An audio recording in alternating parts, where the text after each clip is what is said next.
right. I have an Aaron Rodgers thought. Let's hear it. And his brother didn't have many nice things to say about him back in the day. We are unintentionally just tying this whole show together today. Yeah, talk about brothers, not all great. Remember Jordan Rodgers was like, yeah, Aaron doesn't talk to us. That was awkward for a minute. Are they like hanging again? I think it's gotten better. And I did like what Dan Beyer brought up before in his update where Aaron Rodgers said that he'd like to stay with the Jets. I like what he had to say about it because you hear all these rumors. Please, he just likes the Italian food and he enjoyed Back to the Future on Broadway. But he said he formed some great bonds and that would be his first choice. He said the right things. So based on the Dan Beyer update, and it is funny how we transitioned from the brothers. They did not get along. Aaron Rodgers saying if he does continue, and he does have 1 year left on the 3-year deal he signed with the Jets. Correct me if I'm wrong. I'm pretty sure that's accurate, right? And they owe him the way they structure the contract. It's not a killer. It's not like he's not sucking $50-60 million out of the cap. It's in the 20s. So if Aaron Rodgers comes back for year 3, I got to ask, because when it comes to relationships on the field, off the field, work, relationships, I'm even going to compare it to death. 2 analogies you, Steve Covino, have brought up in the past I'm going to pull in. Number 1, sadly, when someone has a heart attack or Coach Lou Brown, heart attack, and they declare the person, sorry, time of death, 3:10 Pacific. You always wonder, what if they would have worked on this guy for 2 more compressions? Oh, it's my death and artwork theory. How do you know when you're done? Like when you're trying to revive someone, it sounds terrible, but how do you know you've done enough? How do you know a few more pumps he would have came back to life? Right? How do you know a song is done? How do you know a few more brush strokes, the painting would have been better? Maybe it went too far. You never quite know. You've talked about in marriage, a lot of people give up real quick and are very quick to bring up the D word, divorce. Especially, today's world. And it's like, because you're flooded with options. Weren't we in this to win it? Wasn't it till death do us part? And I get it. Divorce is a part of life. But a lot of people are quick to be like, maybe we should get divorced. And Covino, I'll give him credit. You would have done anything to try to work out your marriage. And eventually was like, listen, you did everything you could. Yeah, pretty much. But what if you worked a little harder? Could you have made it work? Don't think so. Maybe too little, too late. So maybe if I started earlier. Based on the dead guy analogy and the dead marriage analogy, after the miserable 1.5 years that Aaron Rodgers has had in New York, and he's saying, I really enjoy my time in Bonds here. They're going to have a new head coach. They're going to have a new GM. Rex Ryan, bro. By the way, I oddly love that idea. I know it's like he's put it out there. And I need to see those chompers on the sideline. I don't know how real it is, but we're forgetting that the last time the Jets had a little glory, it was Mark Sanchez's tattoo on Rex Ryan, right? I want to see good old chompers back there. So, is there a world in which next year they mix it up and Aaron Rodgers runs it back one more time with the Jets and they have completely different results? Or is that unrealistic? Because they have some great weapons in place. They have key members that could be built around. And this was a team that everyone thought playoffs, maybe Super Bowl.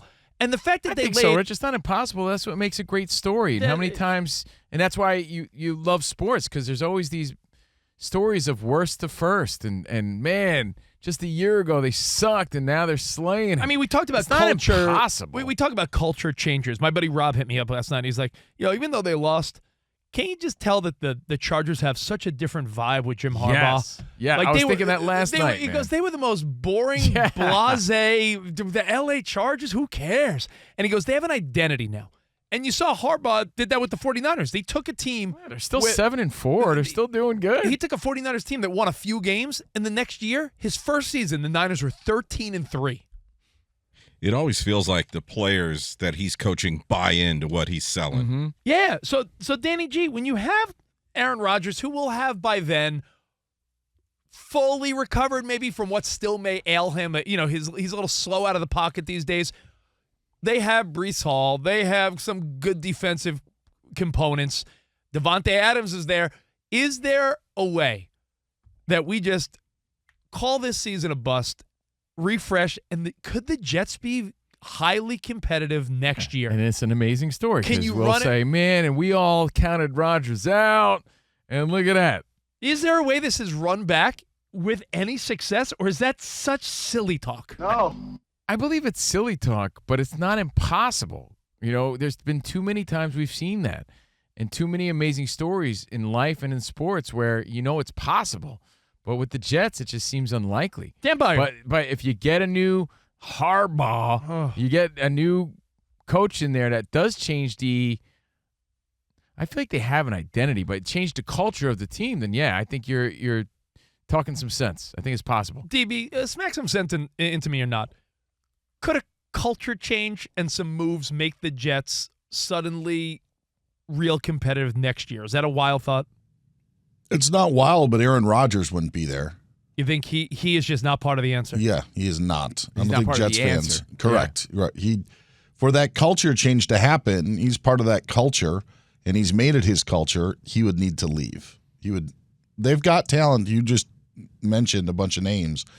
Probably have to do better on the offensive line again, but they have a defense that we think is pretty good. But if you want to change the culture, Aaron Rodgers can't be there. Yeah. That's the Theo Epstein Garcia Parra theory.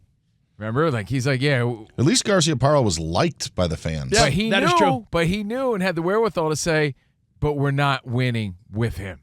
Yeah, it's so over. they had it. Yeah, they had it. I guess they got to get rid of him. By the way, if you watch that documentary, The Comeback on Netflix about the 2004 Red Sox, it is wild to think that we forget. You got to get rid of the main dude. You forget that the A-Rod to the Red Sox deal was practically done. You forgot that whole thing. There's so many things you forgot, but most of all, that Theo Epstein, who is now looked as a genius because he brought a World Series to Boston and Chicago, at the time, but to change that culture, Rich, he had to remove the star of the team. But for Theo Epstein, in that time, to be like, no, ma? Oh, yeah, the guy that's synonymous with that team at that time, he's got to go. Sometimes it takes a ballsy move. And Dan is saying that's Aaron. Aaron Rodgers, sorry. Also, think about it. Would any coach or GM that goes in there, would they want Aaron Rodgers in the building? Yeah, they're thinking fresh. Here's my chance. They're thinking, here's my chance to come into New York, and for the first time since Rex Ryan and Mark Sanchez to have any success, do you think they want to be like, and you got Rodgers for 1 year? No, it doesn't make any sense at all. Yeah. Damn, Byer, you just swayed me. No, seriously. Man. Yeah, when you put it in perspective like that, I'll stand my ground and say it's not impossible, but it's really unlikely. Because you're right, the culture change involves getting rid of the Yeah. It involves getting rid of him. DB, what if the Jets go out and get a Devontae Adams?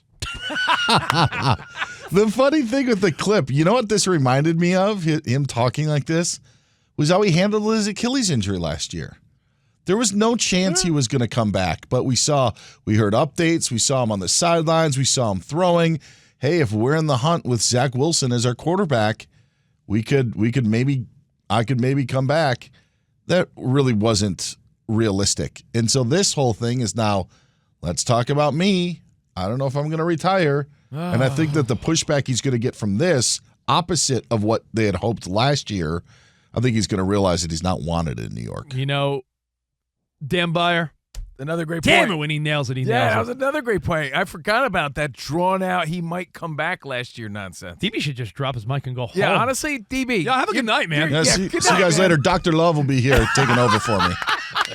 Perfect. Hey, Danny No, G. but that's so true. This feels reminiscent of that. It really Yeah. does. It's kind of gross. Man, Hey, you're Danny so G. right about that. Our buddy Wes in Vegas, who you know well as nowadays. Wes, a longtime listener and friend of the show. Wes, hell of a mustache.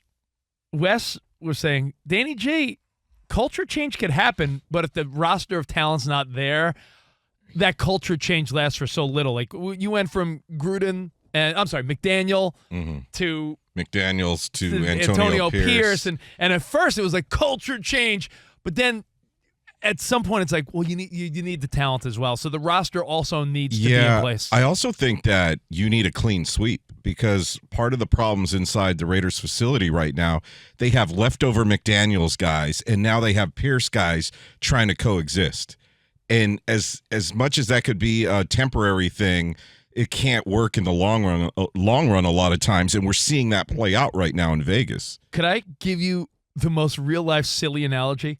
COVINO and I, before Fox Sports Radio, we worked at ESPN, NBC Sports in New York, SNY. For the longest time, though, and we still work there, Sirius XM. Before it was Sirius XM, if you remember, it was Sirius Satellite Radio and XM Satellite Radio. Mm-hmm. Before they merged, before Pandora came in, before all that stuff in the satellite streaming world. There were clearly like XM guys and Sirius guys. XM girls, Sirius girls. And there was a sense when that merger happened. Well, think about it. They had separate channels that had to merge. There was a rock channel on XM and a rock channel on Sirius. So everybody had to coexist and figure it out. It was very weird. Hey, there's two 70s channels. Right. So who we keeping? We'll keep that person from XM, that person from Sirius. There was a sense that awkward. There were people, I'm speaking out of my opinion, not officially, but there were people that I think couldn't stick around because they were hung up on like, I'm an XM guy, or I'm a Sirius guy. And they couldn't understand the culture shift was it's a company. Like, they were like, I'm XM to the bone. They were holding on to old philosophies, yeah, and that's like, what Danny G's getting at. It's like, why'd they change the name of the channel? So if you want to stick around, you got to be able to adjust to new philosophies and really buy into it. Otherwise, it's never going to work. And that, collectively, by the way, that's a true story, and it's hilarious to think about how people were like, I'm an XM guy, I'm a Sirius guy. It really was. And I was like, well, I'm going to be whatever pays me kind of guy. Let's go.